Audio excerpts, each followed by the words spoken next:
જય માતાજી મિત્રો, સવારના બધાને મારા જય માતાજી, જય સ્વામિનારાયણ. ને મિત્રો આજે આપણે હવે જવાનું છે દસા ને ત્યાર પછી આપણે જવાનું છે ભૂરખિયા. તો ભૂરખિયા દાદાના દર્શન કરીશું. સરસ મજાના ચાની પ્રસાદી છે એ પ્રસાદી લઈ લેવું ને ત્યાર પછી દામનગરથી પાછા આપણે દસા જવું. તો વ્લોગમાં બન્યા રહેજો. આજે આપણે જવાનું છે દસા, ભૂરખિયા, દામનગર અને પાછો દસા. આ બધા આપણા આજના કાર્યક્રમ ગોઠવેલા છે ને વેકેશન છે એટલે વેકેશનનો લાભ લેવા માટે આપણે થોડાક આ બાજુ આવ્યા છીએ. એટલે આજુબાજુના જે કાંઈ સગાવાલા છે અહીંયા આપણે જવાનું છે, જઈ આવીશું.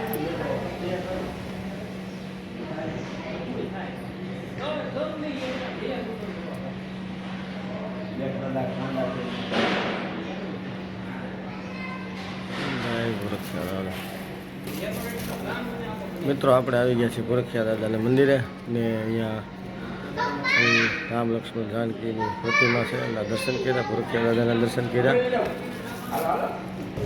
ભૂરખિયા દાદાના મંદિરે આ મંદિરનું નવનિર્માણનું કામ છે. એનો પ્લાન છે મંદિરનો. આ રીતનું મંદિર બનશે.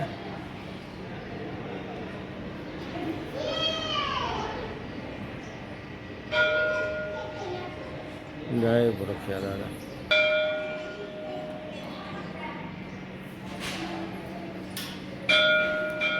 ખૂબ સરસ ઠંડુ વાતાવરણ છે ને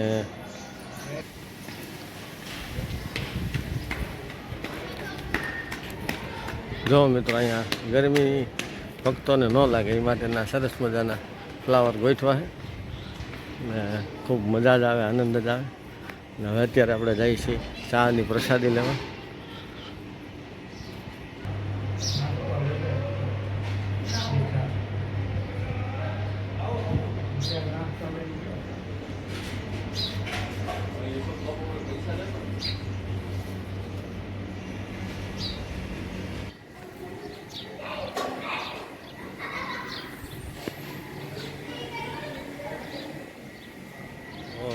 મિત્રો દાદાના દર્શન કરી લીધા ને હવે અત્યારે આપણે જઈએ છીએ શ્રીફળ વધારવા. ને લગભગ મહિનામાં કે 2 મહિનામાં આપણે અહીંયા ભૂરખિયા દાદાના દર્શને આવવાનું છે. હવે આપણે શ્રીફળ વધારીને પ્રસાદી લઈ ને ત્યાર પછી આપણે દામનગર તરફ જાઉં.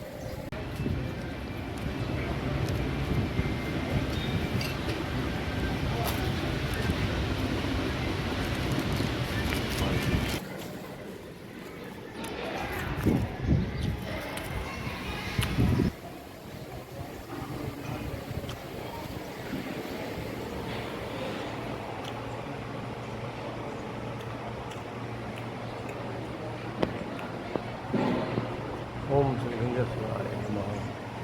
ગંગેશ્વર મહાદેવનું મંદિર છે આપણે ભૂરખિયા દાદાની બાજુમાં. ત્યાં પણ આપણે દર્શન કરી લીધા.